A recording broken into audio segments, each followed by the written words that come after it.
recording it so others can watch it down the road if they're missing it today, or if you just want to watch it over and over, as I'm sure you will after you listen to Terry and Paul. A big shout out before we get going to our primary sponsors, Washington Trust Bank, and then Witherspoon, Brassage, McPhee, two great partners with Innovia. We work with them on many different levels, and through their generosity, we are able to offer these virtual events at no cost to you. And also would like to acknowledge our presenting sponsors. We've got the Spokane County Bar Association, we've got Coeur d'Alene Estate Planning Council, and the Spokane Estate Planning Council. And they've done a fantastic job of spreading the word about these events. So I would like to introduce our featured speakers today. Today's topic, consider leaving 5% to charity, current developments and tax saving strategies in estate planning with Terry Kelly and Paul Viren. For those of you who don't know Terry and Paul, I'll give you a quick intro. Terry, well-known, well-respected tax attorney in the Northwest for over 25 years.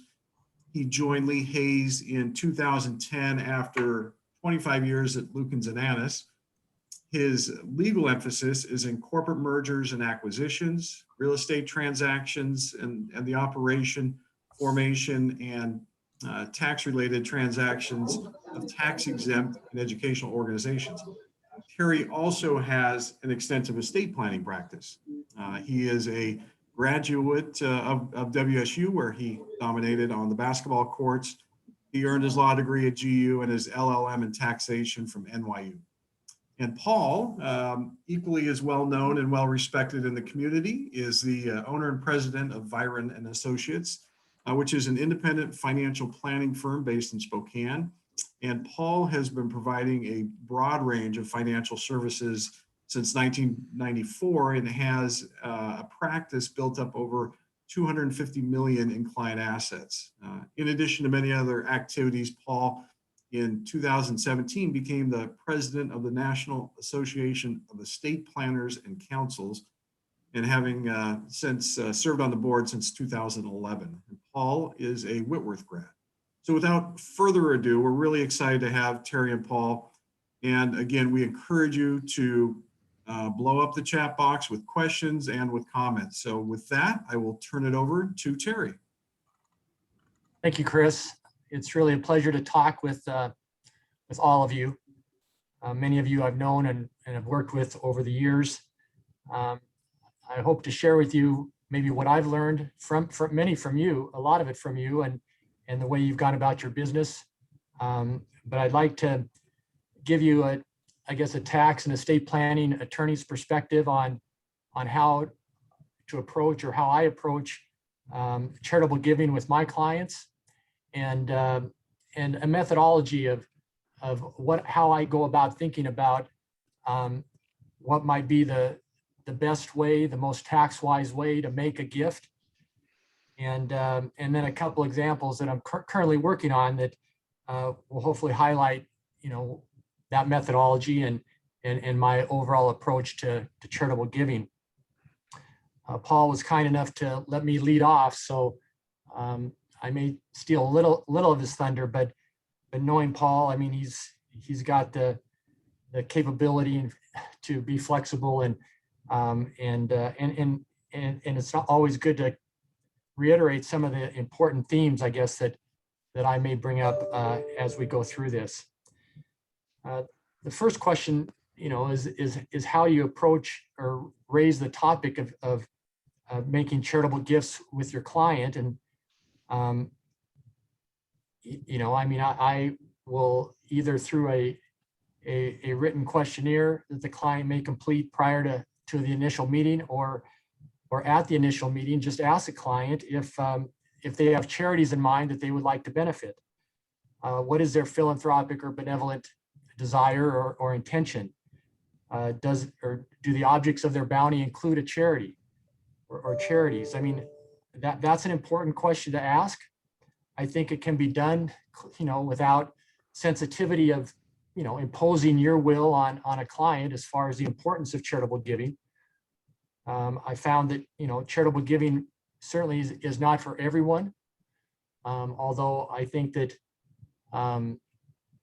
it should maybe be for the majority of folks, and that's in line with the 5% campaign that I think Innovia is currently introducing to the community, because we all have benefited from nonprofit entities in our life, and it's just good, I guess, for people to feel like maybe there's an obligation to give back to the community, to those nonprofit entities that made a difference and made a strong impression on them and who they are.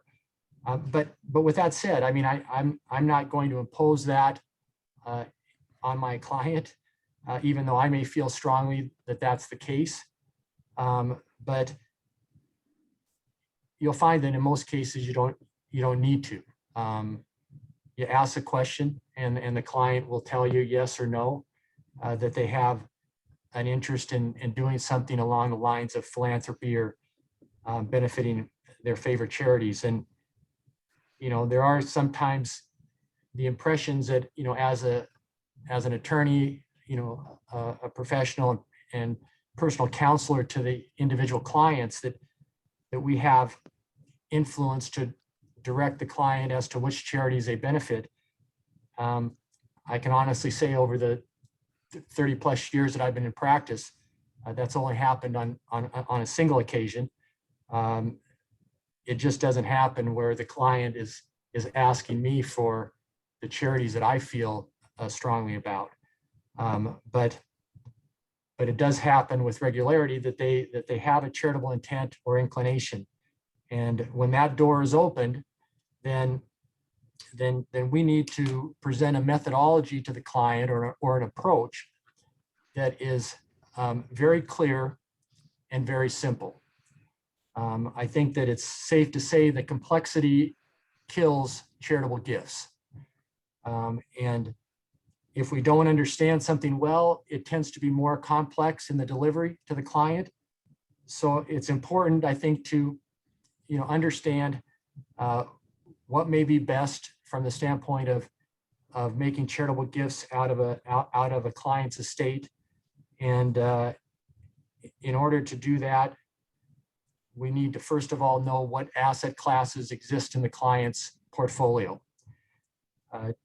Oftentimes, I mean, in most all cases, there's cash, there's investment accounts, there's qualified funds, 401ks, 403bs, or IRAs. There's real estate. There may be closely held interest in a business. There may be life insurance. So you first of all have to identify what are the asset classes within the client's portfolio. And then from there, at least from my perspective as a tax attorney and their estate attorney, I'm looking at which of those assets may provide the best tax result for them. Or another way to put that is, what is the net cost of the gift that they're making to the charity? I think it's important from my perspective for me to focus on that. Even though I understand that the client's primary focus is not tax motivation, it's to benefit their favorite charity. But I think it makes a difference if they know that the net cost of the gift to them is not 100 cents on the dollar. It could be 60 cents on the dollar, the net cost. It could be 50 cents on the dollar. It could be 40 cents on the dollar. Or it could be even less. And I think that oftentimes, if the client is aware of what that is, and in these times, we need to work with the accountants closely on being able to run a pro forma tax return, or what actual tax benefit they would realize from making the charitable gift, so that we can arrive at this net cost of the gift. But I can do it, in a ballpark kind of estimated way, and if I do it effectively, it does tend to get the client's attention.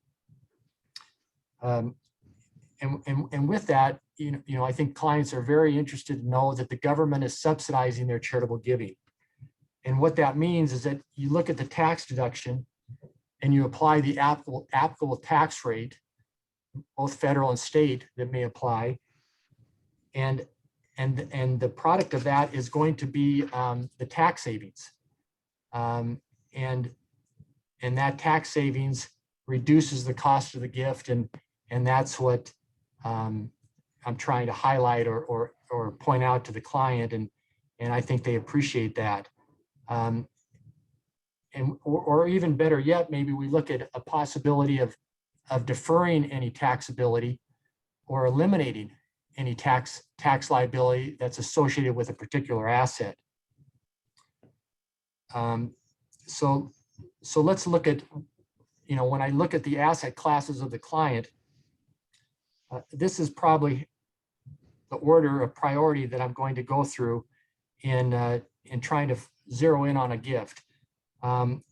Because if you try to give the client a menu of all their options of giving amongst all those asset classes, it can become overwhelming and oftentimes difficult. Now, for some clients, they may like that, and they may be very capable of going through that menu effectively and zeroing in on a particular gift. My experience has not been that is not generally the case. So they're looking for me to kind of help focus them on which assets may be best for addressing their charitable intentions. And I may first look at the IRA accounts, because IRA is income in respect of a decedent. It does not get a stepped up basis at death. It's full of ordinary income, and somebody's going to pay that. The client is typically, once they reach a certain age, is required to make minimum distributions from that, and they're going to be taxed on those as ordinary income. They currently can make direct qualified charitable distributions during their life from the IRA if they're over 70.5 years of age, up to $100,000 of contribution. And this is a very tax-wise way of removing their RMD from their personal tax return so that they're never taxed on that distribution from their IRA. And that $100,000 that goes to charity is never taxed. That's a very tax-wise attractive outcome. Just note that that's not available for funding donor advised funds or supporting organizations or private foundations. Those gifts need to be made to other qualified public charities. Another consideration during life is really with respect to all qualified accounts. And this consideration is going to end at the end of 2021. And that is that individuals now could make a voluntary withdrawal from any of these qualified accounts as long as they're over 59.5, so the 10% penalty would not apply. They can take whatever amounts they want out of these qualified accounts. That includes 401ks or 403bs in addition to IRAs. And they could contribute to their charity 100% of what they've withdrawn from that account. Because of the 100% of AGI deduction limitation that applied for 2020 and 2021, it in essence will wash out the income that was withdrawn from that qualified account. So that allows individuals, if they have qualified money that they'd like to utilize for significant charitable gifts well above the 100,000, they could do it, and as long as they do it before the end of this year, it may be an excellent asset class to use for satisfying a major gift.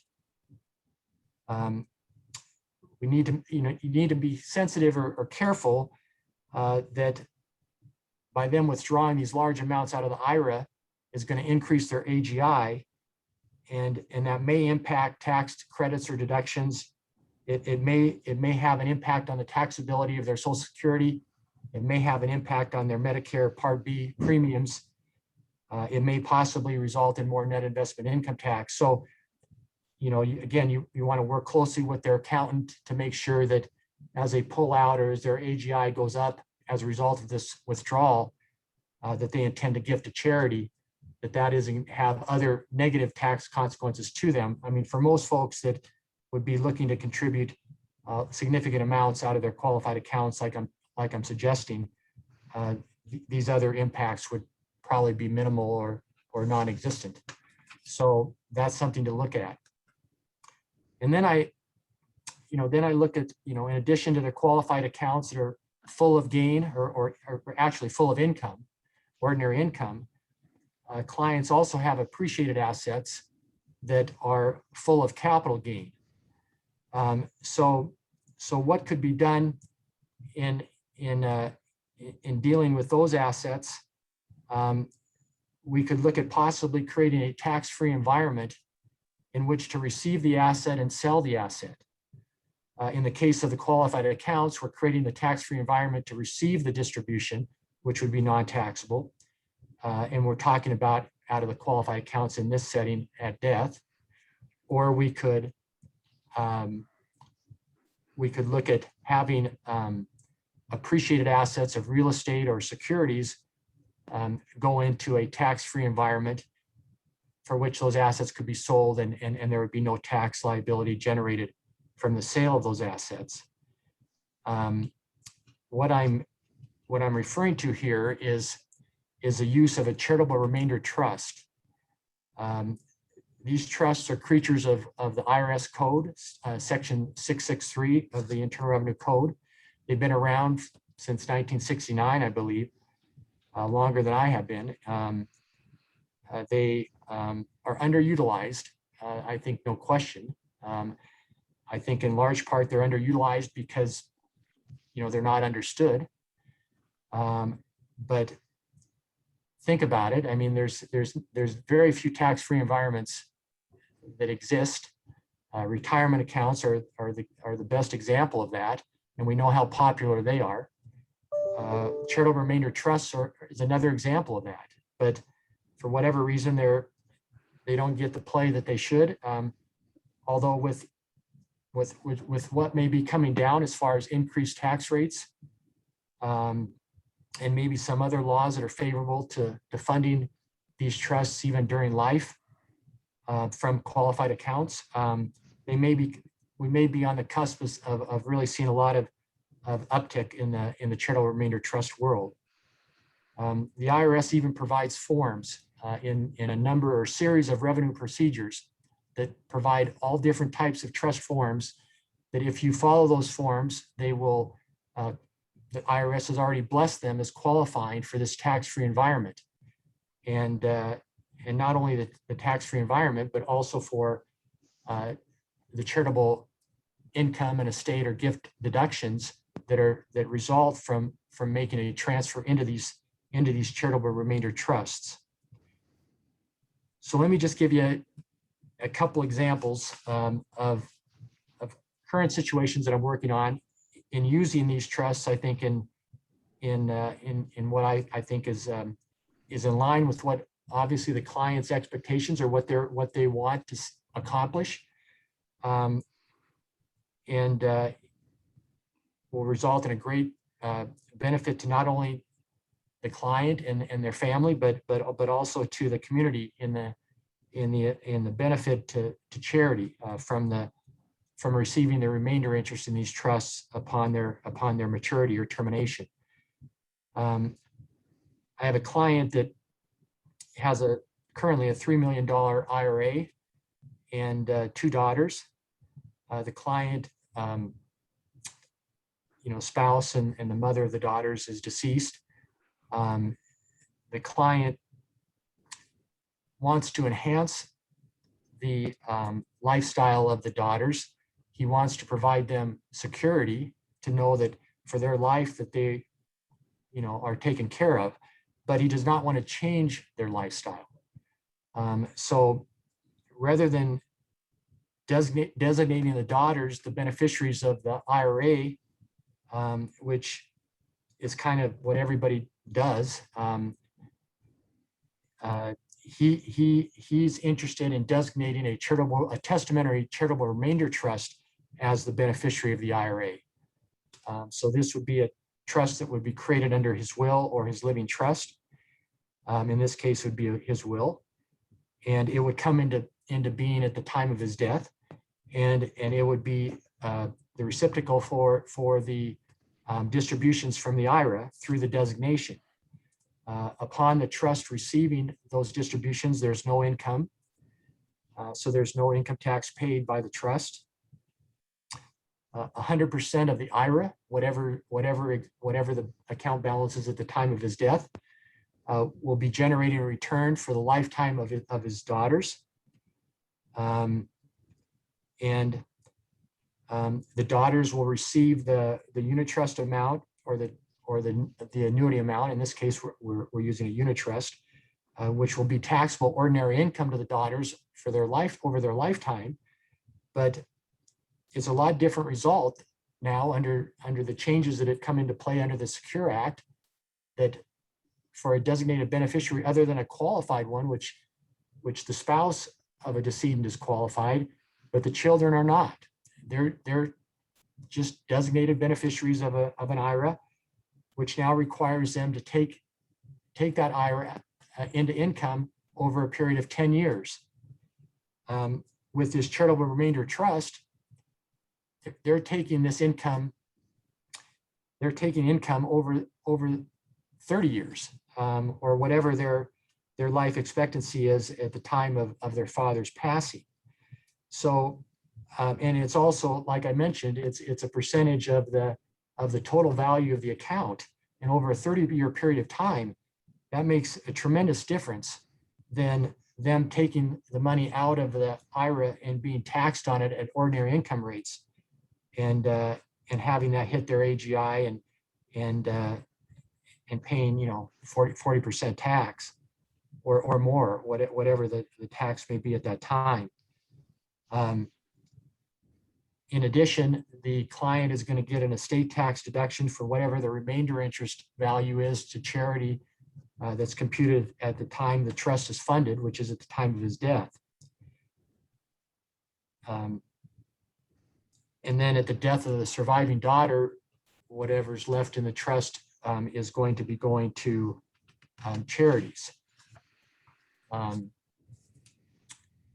So as I mentioned, we no longer have the stretch IRA possibility for children, with a maximum deferral period being 10 years, which is going to, I think, create more of an incentive for people to look at this possibility and feel like it's a really good alternative to leaving their children or others or grandchildren income for a period of time or their lives, and then still be able to benefit charity in a very meaningful way. The second example is a client, husband and wife, have commercial real estate with a number of tenants paying rent. So the property has been generating income for them for a long time. The husband actually received this property through inheritance from his father when his father passed away, many years ago. So the basis in the property, plus through the depreciation that was taken, is very low. So virtually the entire value is capital gain, and maybe in some of which is recapture gain, taxed at a little bit higher rate than even the capital gain rate. So we're looking at a 20% rate on most of it, 25% recapture gain rate on the balance of it, and although they have children or they have a child, they're not interested in leaving this for the benefit of the children or the grandchildren. So so they're looking to sell this property now or during their life. The property is worth approximately $4 million. They want to establish a unit trust and transfer the property into the trust. so that we create this tax-free environment for which the property can be sold. So, there'll be some net selling costs, but aside from that, there's no capital gain. So the 20 or 25% reduction in the net sale proceeds doesn't exist because it's a tax-free environment. And again, you take a return off of that 20 or 25% over a 25-year joint life expectancy, and that makes an unbelievable difference in the amount of return that they're able to realize over their life. We're looking at a unit trust amount of 6.5%, that's maybe a little bit higher than a lot of you charities are used to. I mean, the minimum is 5%, and oftentimes that's the rate that the unit trust amount that we look to have. In this case, these folks are, although they're very charitable, they want to they're looking to replace that rental return that they've been receiving over the many years from the property. So they've kind of pegged it at 6.5%, which roughly is about $250,000 a year, which is actually higher than probably what they're getting through rents currently, and they also don't have the management responsibilities or headaches that managing tenants in commercial real estate present. So they're at the point of life that this is very attractive, where they can sell this property in a market that is yielding some very high returns for property. They can lock in a nice unit trust percentage and sell it, have the proceeds invested within the trust, professionally invested, and life goes on. But in addition to those benefits that I just outlined, they also get a current income tax deduction of $1.5 million.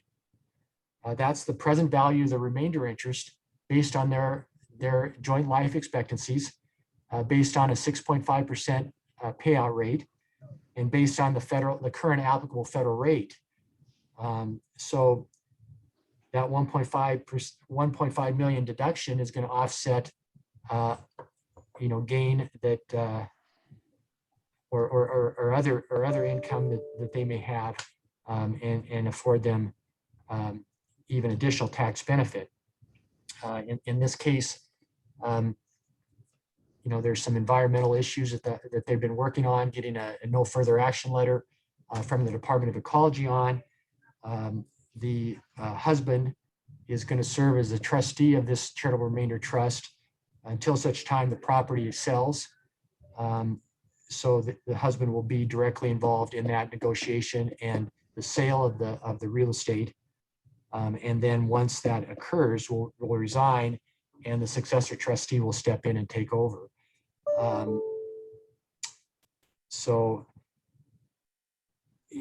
then when you look at how this trust illustrates, obviously based on some variables and what the return is, the internal return on the investments inside the trust, it's very likely that at the end of the trust term, that there will be, at least 3 and maybe more like 4 million in the trust that can establish or will establish an endowment fund in the name of these folks to benefit, charities that are operating in this community. So it's a wonderful result, and I think that they came about obviously because the individual clients have philanthropic and benevolent intent and feel strongly about that, no question. But I also think that because of the clarity that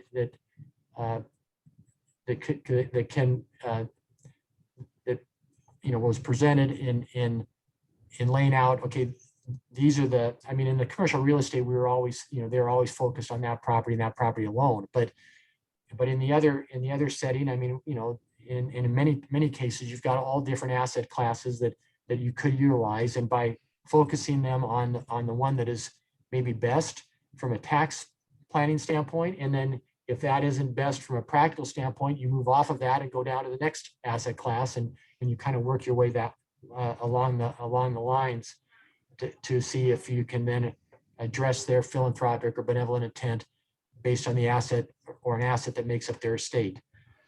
So that in essence is, I guess, are my prepared remarks, and hopefully we're helpful in kind of giving you insight into how at least, one estate and tax attorney views the process. And I'll be happy to answer, any questions, but I'm going to turn it over now to Paul to share his experience, and I appreciate your attention. Thank you. Thanks, Terry, for your great comments and examples and real life stories. It's fun to see philanthropy become such a successful part of your practice as it has over the many decades we've worked together. First of all, thank you to Innovia and to Chris and the team there for all their hard work in our community and for what they do in providing these workshops for the advisors in our town. It's very important that we have this continued dialogue and collaboration to make sure we keep the philanthropic toolbox at the forefront of our minds. My thoughts initially are, having done this for so many years, and just like Terry, it's interesting to see where the philanthropic charitable tools that we use each day in our practice come into play.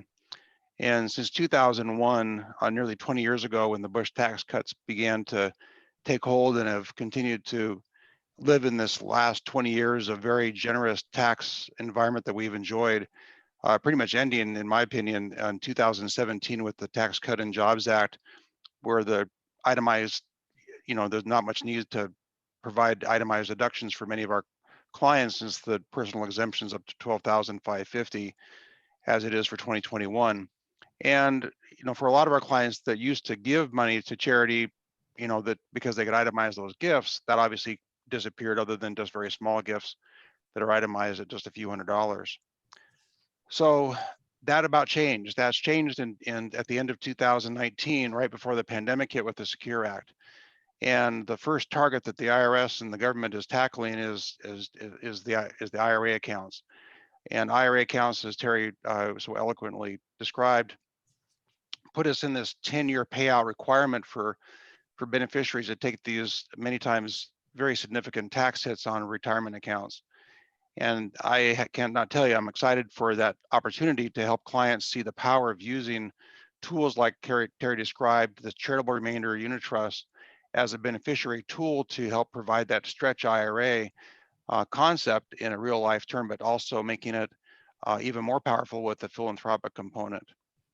For many years, I've always felt that philanthropy was that third dimension of planning that we can help our clients understand and to inspire them to give to the community that they love, whether it be a university or through Innovia, through a donor advised fund, or whether it be, to a cause that they feel strongly about, or even those that are barely philanthropic. If we as advisors can help educate them about the power of the tax leverage that can come about, that is our job, to inspire our clients to see the philanthropic third dimension of planning that can really open up doors that they never thought was possible. I think if you as an advisor can capture that philanthropic component of our planning resources, that charitable giving can be so impactful for clients, especially when the IRS is really the one that really loses at the end of the day. And I think we have to be wise and smart, and I think we have a responsibility to share those ideas. And if we don't, I think we're missing part of the game, and I think we're being disrespectful and not really being holistic in our practice for our clients. As I said, the Secure Act was the beginning stages of this ongoing tax regime. It was interesting that the Secure Act, when it was passed, and not just a few months later, obviously in the midst of a pandemic and all the rules that changed last year and the craziness of the world we've lived in the last 12 months, the Secure Act kind of got put in the back burner, didn't get as much attention as it probably needs to, and hopefully will get more attention in the months and years ahead, because it is going to be significant. Not only that, as I read the Wall Street Journal yesterday, on the front page of the Wall Street Journal, it has Biden plan taxed as estate planners. And when you read through the article, two things. One that stands out is that I don't think there's anybody on this call that doesn't believe that we're going to see higher taxes.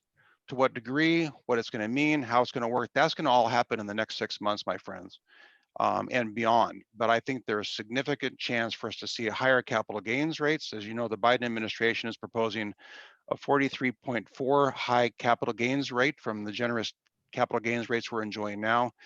If I was in the philanthropic seat and I was in fundraising like many of them on the call, I'd say, hip hip hooray, we've got now more reasons to have the tax benefits of philanthropy benefit our clients. And so I don't think that as a bad thing, think it as a good thing. Also, the potential elimination of step up in cost basis, which I'm not sure how we as planners will even manage some of that, because who even knows what the cost basis is on some of the assets we have for our clients have. But imagine those clients that have low basis stock that are elderly in age, and they're hoping and praying that they're going to have their family inherit those assets or their spouse inherit those assets and have a step up in cost basis. That has been low hanging fruit for a long time. I think it's ripe for the taking. Obviously, the concept they have now is that it would be $1 million threshold. So it'd be $1 billion would be exempt from, from this step up in cost basis. But for folks that have low basis stock and highly appreciated assets, philanthropy is the answer. That is the tool to use in many of these cases for clients that, well, let's use that now, use that gift now instead of waiting till the day of your death. Let's give that money to a charity, remainder trust or a gift annuity or some other tool to be able to allow that low basis stock to be able to go to work instead of it being there waiting for simply a day of death that may now just simply disappear altogether in the tax regime that might be in our future. A couple of things you're going to see in the future that may be just insightful. While right now there's a 50% penalty on those non-taken assets, they're looking at reducing that penalty down to 25%, so a little bit of a break there. And a few other changes that'll obviously probably come down the pike as these laws get changed. But every one of these changes is going to be more and more ammunition in the philanthropic toolbox that we can use and should use with our clients each and every day. I'm hoping for the advisors and those on the call and accountants and those on the call are actively bringing up the concept of the qualified charitable distributions, the QCDs. It's kind of driving our staff nuts because we have a lot of clients that use those. That's been a powerful tool to kind of encourage those folks that otherwise wouldn't itemize their taxes and don't itemize now to still give to charity and have still that be an economic benefit for them. And I think I don't need to go into the mechanics of all that, but I think the power of those QCDs and how that can impact our clients and the charities they support.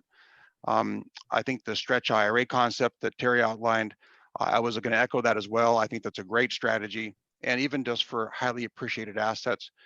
And so even if it's a qualified asset, but if it's a non-qualified asset in these low basis assets, use those tools to be able to make that transfer of Microsoft stock, Apple stock, whatever, into those CRTs to allow for that huge income for a lifetime for yourselves or for your family.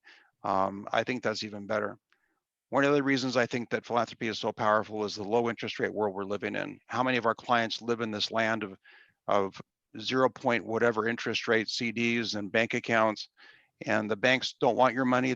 They are telling our clients, please take your money somewhere else, invest it in your business, do something else with it.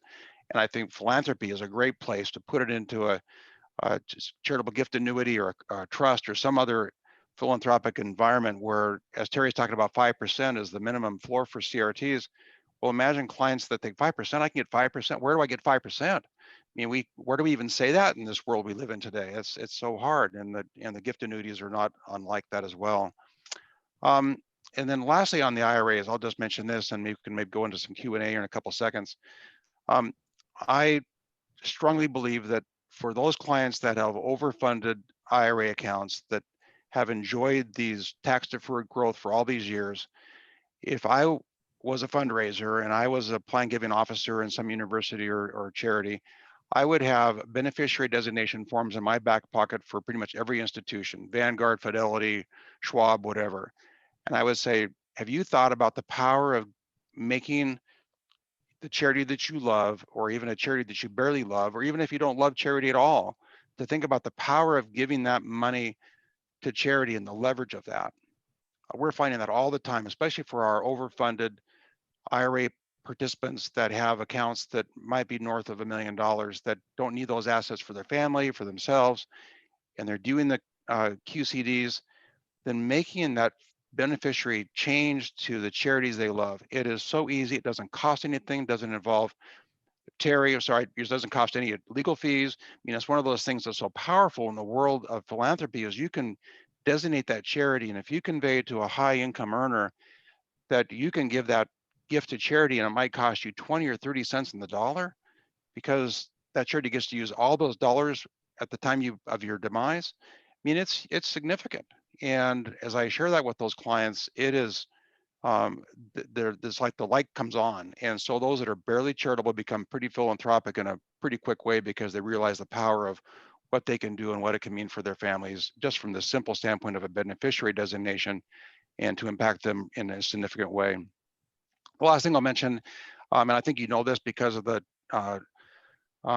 Tax Cut and Jobs Act of 2017, is to bunch gifts. A lot of our clients are bunching gifts where we'll have in a great year like this year and even late last year, where we'll say, let's harvest some of the gains in our investment accounts and let's make that charitable gift so we can actually deduct those, do an itemized deduction. So we might have a great year where we make a $50,000 or $100,000 gift to charities, but then skip our gifting for 2 or 3 years because of the market or because we don't want to make those capital gains.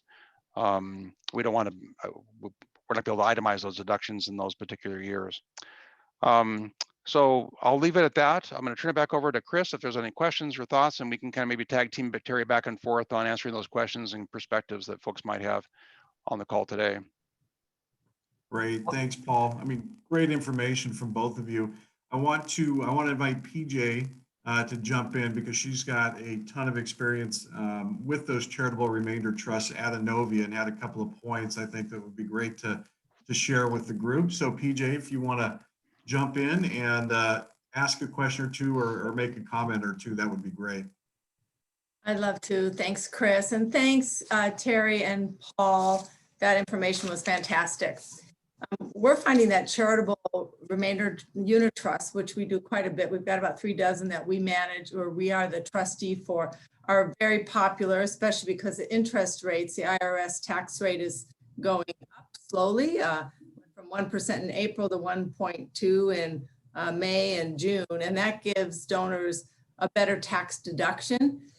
I want to mention that there is a free calculator on our website where you can go and put in your client or your own or your donor's age and put in the gift amount. We start at a minimum of 100,000 and put in a payout amount, which is required to be 5% or more, and then get an illustration right on the spot of how much tax deduction is estimated to be provided to that donor or client and what their income will be at that 5% payout. What you can illustrate 1 or 2 lives, and then how much would remain to go to charity.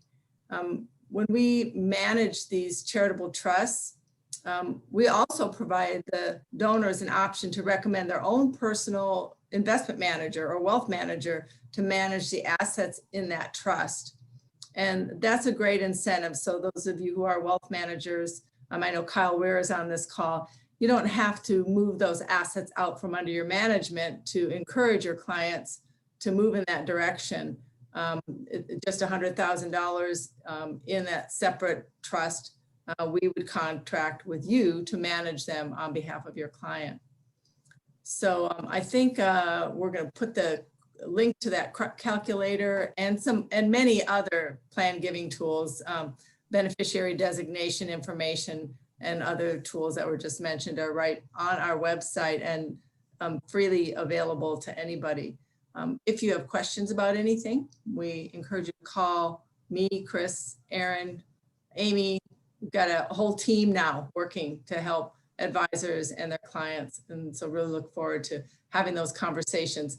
As Terry mentioned so astutely at the beginning, if you give too many options and it's too complicated, that's a big big discouragement on making a charitable gift. So if we can help sort through the options and bring just a limited number of options and provide concrete information about the tax benefits, that can be really helpful to, if you're a nonprofit, your 5% campaign, but if you're an advisor, just to helping your client. We try to translate things into simple language because we're not speaking lawyerese. So it can be helpful and less intimidating sometimes for your clients. So hope to hear from you if you have any questions. So thanks, Chris, for the opportunity. Thanks, PJ. And I'm going to put a question in the chat box. This was mentioned a couple of times, charitable gift annuities. How often are you as advisors suggesting charitable gift annuities? And currently, Innovia doesn't offer a CGA. So the question is, would that be something that you would like to see Innovia offer? How important is it? How relevant is it? And maybe Terry and Paul, you can jump in real quickly. How often do you recommend that? Well, I would say that over the past five to 10 years, I mean, the CGAs have certainly outshined the charitable remainder trusts, I mean, by far. So I think charitable gift annuities are very attractive. And if I'm representing the donor, which most of the time I'm representing the institution, but if I'm representing the donor, then I would rather the donor have a gift annuity agreement than a charitable trust. And the reason being is that a gift annuity agreement is backed up by all the assets of the organization, whereby a charitable trust, the unit trust payment, is only backed up by the assets that are in the trust. And that's a big difference when it comes to security of the payment. And a lot of folks are making these contributions with the expectation that they're going to receive that payment for the rest of their life. And in most cases, they're going to, whether it's a trust or a gift annuity agreement. But my point is that I think gift annuity agreements are more attractive because of that for donors. And also, for whatever reason, I'm not sure why there should be a difference in the payout rate. But for most institutions, they're more limited in what they're willing to pay out on the trust than they are in the gift annuity agreement. The gift annuity agreement, based on the age of the donor, may be quite a bit higher than what an institution would be willing to do on the charitable trust side. So I think gift annuity agreements are important. And I think they're going to possibly become even more important because there are proposals out there. They're not law yet, but there's proposals that they're saying that there may be in the near future opportunities for folks, like with the qualified charitable distribution of 100,000 out of their IRAs. There may be opportunities in the future to fund gift annuity agreements and charitable trusts directly out of their IRAs during life. And if that happens, then wow, I mean, a lot more people might be saying, well, yeah, I'd like to do that. And the one point I wanted to make, because Paul raised so many good points, but in listening to him, was that the charitable portion of whether it's the commercial property sale or whether it's out of a qualified account or an IRA, we're not talking all or nothing. I mean, it can be, the charitable portion can be 10%, it can be 20%. And as Paul points out so well, is that, you know, and maybe everybody should participate in this, where if you have a retirement account and it's very easy to name a charity or Innovia as a 5% charitable beneficiary of that account, or more, or higher percent, and should you know, not just the high net worth folks need to consider that. All of us can consider that, and it makes a lot of sense that we're in this community, that we're 5% invested and fully committed as the tagline for the campaign of Innovia. I think we all need to think about that. Thank you. And my comments on the CGAs, you know, the world of guaranteed money is pretty low interest rates, right? So we know that for banks and for insurance companies and for those that are in the guaranteed world, interest rates are so historically low, it's crazy. But the charitable gift annuities is one of the few places that are still out there that if you're 75 years old and have a CD that matured in the bank and you say, well, where do I put this 100 grand? And they want guarantees and they're philanthropic or would be interested in looking at philanthropy as an outcome, the CGAs are a solution that fits all those things. And so I know Innovia doesn't have those now. We kind of go to one of the, to the universities to kind of help with that. But I think it's all interest rate driven to me. And obviously philanthropy kind of, is there in the background. But I think that if I can get 5, 6, 7% interest, depending on my age, then that's going to drive the bus every day. Great, thanks, Paul. And we'll do one question and then turn it over to Aaron to wrap it up. But Sharon Morgan had added a note in the chat. She had heard that the proposal is for only $50,000, which is below the minimum charitable remainder trust at many charities, but well above the minimum for a gift annuity. Right. I mean, that is correct, Sharon, as you always are. But there's other proposals that I've saw that maybe suggest that it could go as high as I believe 400,000, but I may be mistaken. But you're right. I mean, the one that is getting a little bit more traction would be a $50,000 direct withdrawal from an IRA to a gift annuity agreement or a trust. And as you're also right, that doesn't make it that attractive for a trust because a lot of charities won't set up a trust for that low of an amount. But it will make it very attractive for the gift annuity agreements. Because someone then during their life can move that asset out of their retirement account into a gift annuity agreement that's paying them an annuity for their life and then benefiting charity at their death. So it'll be interesting to see how it plays. Yeah. Great.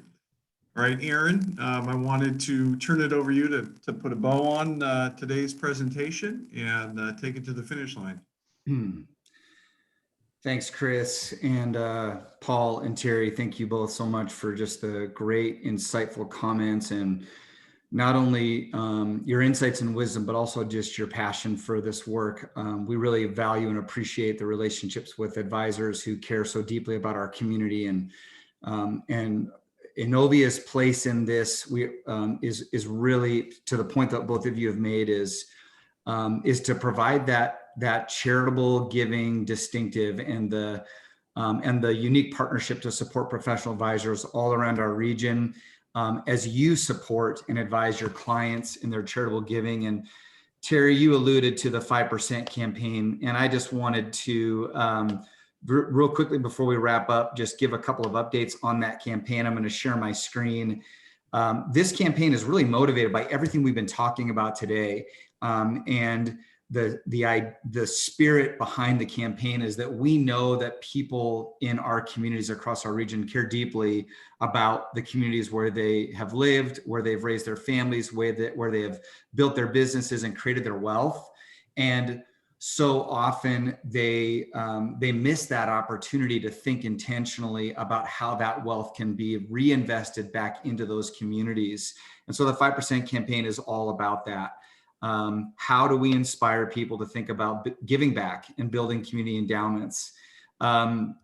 And the messaging and the strategy behind this campaign, we really want professional advisors to understand the thoughtfulness that went into this campaign as you receive the collateral, which we're going to be sending to you. This is really the context out of which it arose, is that we wanted to be able to talk about estate planning and giving 5% back to your community in a way that every person in our region could see themselves in that, whether they consider themselves wealthy or not. Because we know that for so many people in our region, they don't consider themselves wealthy, but everyone has something to give. So we wanted this campaign to be embodied with passion and feeling, for everyone to be included, to use a lot of storytelling about other people who have modeled giving back 5%, and ultimately in the long run to create a norm in our region that this is just what people do who live here in Eastern Washington and North Idaho. They give back to their community.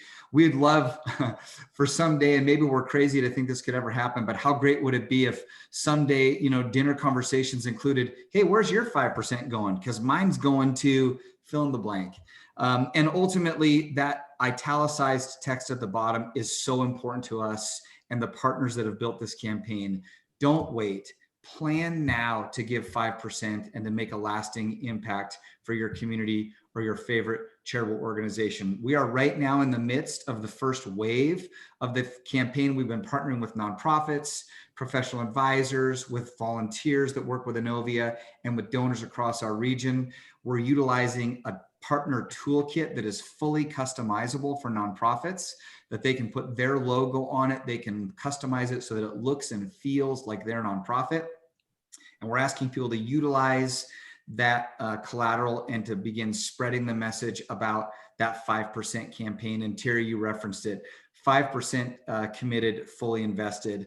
We'll take a break in the summer and do some evaluating, and then we'll launch a second wave of the campaign as we move towards those crucial last few months of the calendar year.